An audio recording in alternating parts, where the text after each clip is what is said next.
Hello and welcome to Silk Celluloid. I'm your host, Ryan Carroll, and this is the inaugural podcast from silkcelluloid.com, your thread to the Middle Kingdom. A little bit about this podcast. This is going to be a bi-monthly short format podcast that will range anywhere between 2-minute snippets on what's going on in China to longer segments up to 20 minutes. But we are not going to confine ourselves just to the 20-minute marker, as occasionally we will go in and do a deep dive into more important trends and subjects that we believe are being overlooked or misrepresented or misunderstood from the Chinese space. We also will be looking to have special guests and doing interviews here on the podcast. A little bit about what Silk Celluloid is going to be. We focus on the Chinese entertainment tech sectors, which in China, the traditional kind of Hollywood studio system, those entertainment content producing companies, and your Apple or Netflix style tech companies really do not have a distinction between one another. You're not looking at a Warner Brothers and a Microsoft type of company. You are basically looking at companies that overlap and are integrated in with one another. We also will be looking at the China box office, especially in regards to Hollywood films being released there, or incredibly important and breakout successes. And we will probably be the only podcast in the world, in English at least, that's going to be specifically looking into and diving into what is referred to as China's ACGN market, which refers to Chinese anime, manhwa comic books, and of course games that relate to comics and anime and animation. We will also be looking into games as a whole, specifically mobile games and the surge of female gamers, not just in casual games, but within the hardcore gaming sectors and esports there in China, which if you check out our latest article on silkcelluloid.com that looks at Diablo Immortal, the very maligned by fans, Diablo fans, mobile game version of the Diablo series, which Activision Blizzard made with their longtime partner in China, NetEase, one of the largest gaming companies in the world and the second largest gaming company in China. And it was specifically done because of mobile games growth worldwide, especially in China. And also, we think that female gamers in the hardcore gaming sector of mobile games over in China might have had a little bit to do, a little bit of play with this decision. But moving into our podcast for today, we're going to be looking at and discussing a little more lighter topic. We're just going to kind of dive in to two things that kind of have been announced or happened within the DC and Marvel superhero space and their association with China. Of course, I'm talking about the release of Aquaman last weekend in China and the announcement of Shang-Chi joining the MCU. But of course, first we're going to talk about Aquaman, specifically its opening weekend. It's entering into its second weekend now, which I am sure is going to be phenomenal. I'm not expecting a Friday to Friday or second weekend drop that you would typically see with Hollywood films. Tends to be quite significant. Usually you want to look at the first 10 days of any film's box office release in China, as most films tend to drop off significantly or disappear altogether after 10 days. But we're going to specifically look at Aquaman's phenomenal opening weekend in China and how people are comparing it to Wonder Woman. Aquaman opened with $94 million in China. If a single movie, a Hollywood film, makes $94 million over its entire 30-day run in China, that is a success. But it making $94 million within its opening weekend really shows that there has been a lack of local Chinese films to get Chinese moviegoers and audiences excited about. It's probably being propelled by the success of Venom and also with the marketing. But first, I want to talk about the comparison every pundit, box office analyst, and reviewer has basically been looking at and concentrating on. And that is Aquaman outperforming the entire run of Wonder Woman in China over its opening weekend. Now, this is a little bit of a misrepresentation because even though Wonder Woman only made $90.4 million, the legs, the box office multiplier for Wonder Woman is incredible. Wonder Woman was so successful in bringing back and maintaining its box office week after week that China gave it a rare extension past its initial 30 days, which does not happen unless a movie is actually making bank. Wonder Woman opened at 37 million and went on to gross 90.4 million at the box office. And Forbes' Scott Mendelson was excellent to point out this in his multiplier breakdown of where we might see Aquaman's final tally kind of end up as. If Aquaman has the legs that Wonder Woman showed in China, we're looking at a box office of 228 million, so around 220 to 230 million, which would put it at the top of any Hollywood film being released in China, and it would put it up there in the top 4, possibly the top 3 of superhero movies being released. And this is significant as DC's most successful film in China to date has been the Justice League with around $100 million, which is not great compared to the average of around 120 million for each MCU movie. The MCU is the most successful franchise in China, partially due to the fact that there has been every single film has been released and all of them have done quite well. They are incredibly consistent in terms of box office releases. If you're looking at individual franchises, you're probably looking at the Fast and Furious and the Transformer franchises, which if you kind of condense them down and the number of films they've had released compared to Marvel, these films have done even better. But even Transformers is not considered to be a superhero film in China. And that is also why I don't expect Aquaman to reach that $200 million, $230 million mark. It could come close. We're going to see after this weekend of its drop to see how well it potentially will do. But it will be Transformers. It will be the release of Bumblebee next weekend that is going to cannibalize Aquaman's box office. And it may even knock Venom completely out of the box office by that time.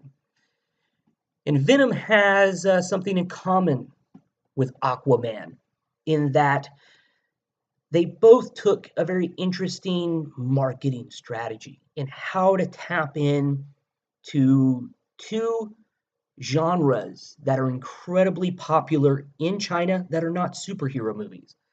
Venom, which is made around 270 million, I believe it's the second largest, most successful superhero movie in China behind Avengers Infinity War. And in Tencent's marketing, Tencent is the official partner, investment partner into Venom. In their marketing, they really played up the monster, the movie monster aspect of Venom. And they did that because Tencent was the official partner and investor into King Kong, an incredibly successful film. And before that, we had Godzilla. And afterwards, we had Rampage and the Pacific Rim movies.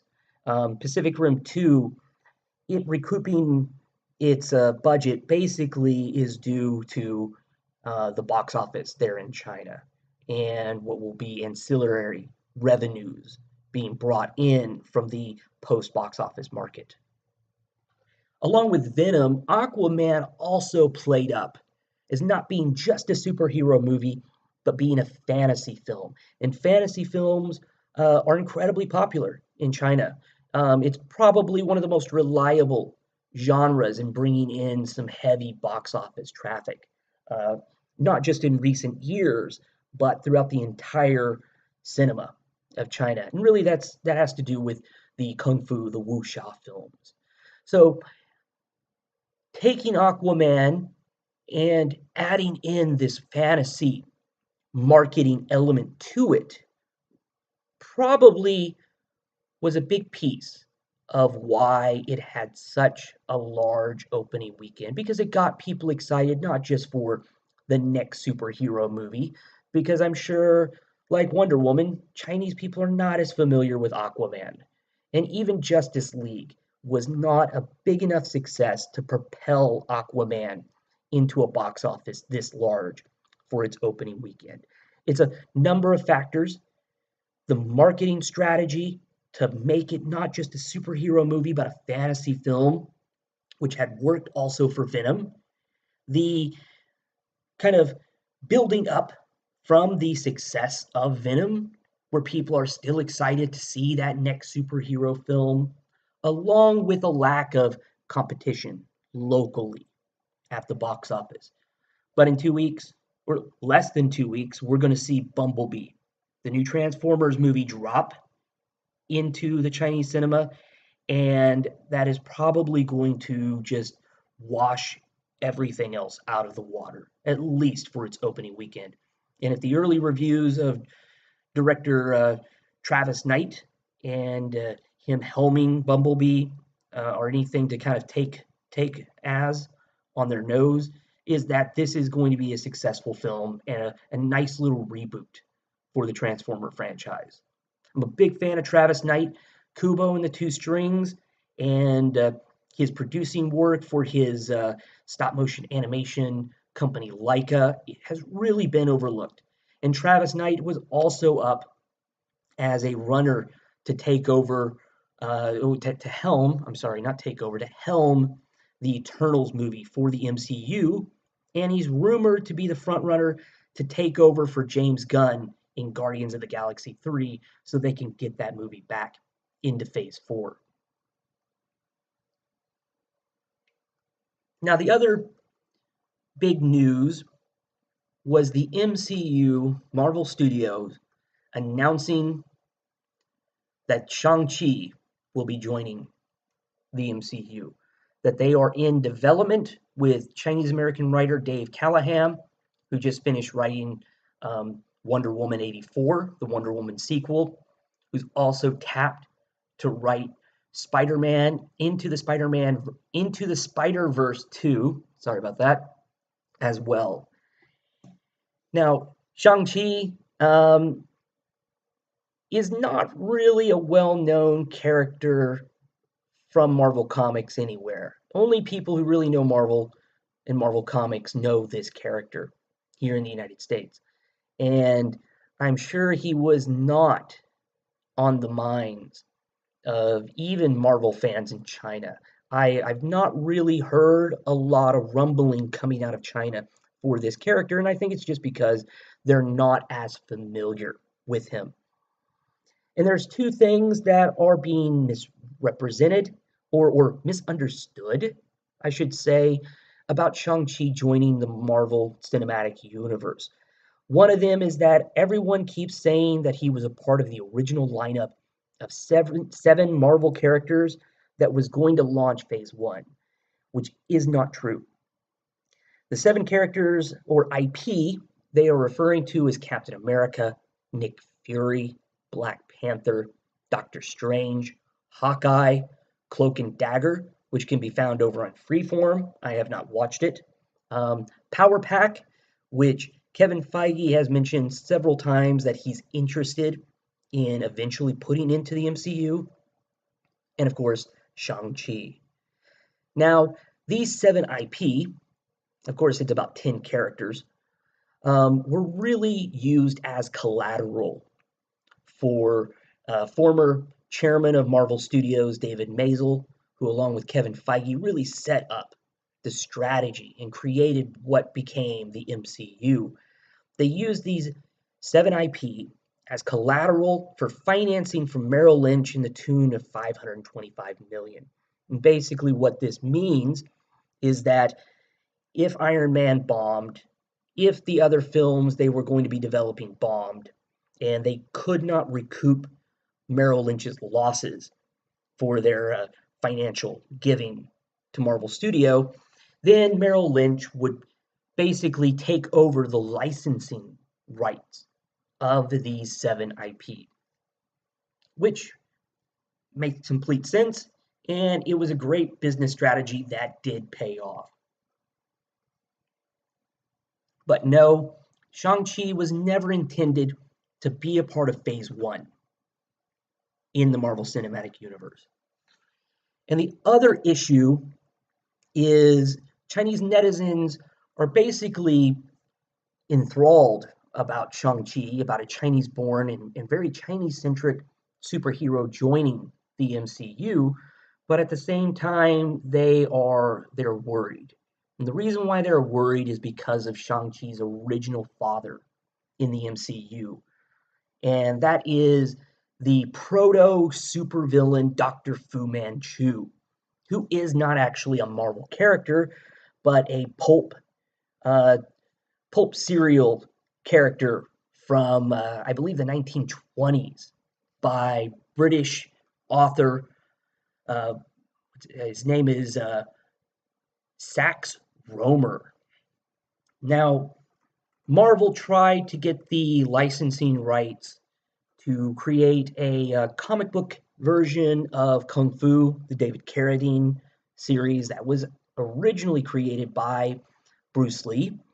And Shang-Chi was actually modeled off of Bruce Lee around his death. Now, he appeared, I believe it was 1973, and Marvel licensed the rights to Dr. Fu Manchu and made him his character's father. But after Shang-Chi, or the hands of Shang-Chi, the master of Kung Fu, stopped having his own solo series, in 1983, Marvel allowed the rights to Fu Manchu to lapse. So Marvel does not have any rights to this character except an agreement to release all of the previous Shang-Chi comic books into omnibuses. So that was an agreement they made with the Rohmer family in return for Marvel being able to reissue all of the Shang-Chi comic books.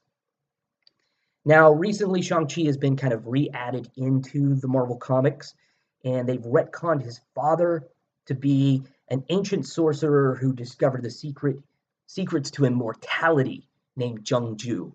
I don't believe his new father character, this retcon Zheng Ju, has really been developed. And similarly to Shang-Chi's abilities, have never truly been stated. Recently, he's developed the ability to multiply himself, something we haven't seen in either an MCU or DC, film. But also his kung fu abilities, whether he's just a master of chi or whether there's some kind of Black Panther kind of enhanced nature to his ability, or if he's more along the lines of Black Widow and Hawkeye, and he's just incredibly skilled. I think we're going to basically, see Marvel Studios kind of play with this character to really fit him in to the MCU, and also to make sure, just like the Mandarin in Iron Man 3, to not upset the Chinese censors, basically the China Film Group and the other regulatory bodies that would prevent this movie from being released in China.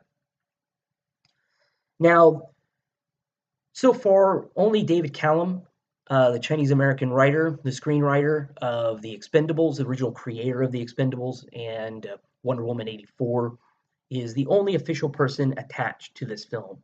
There's a lot of speculation on who would be cast. A lot of fans, have been looking for Chinese American actors, Donnie Yen or maybe Daniel Wu, but Donnie Yen's 55 and Daniel Wu's 44. This is a little bit older than the character of Shang-Chi in the comic books. And especially Donnie Yen being 55, I don't expect we would see Donnie Yen playing this role for the next 10 years. I think Donnie Yen would be fantastic as Zheng Ju, as Shang-Chi's father, but not as Shang-Chi himself.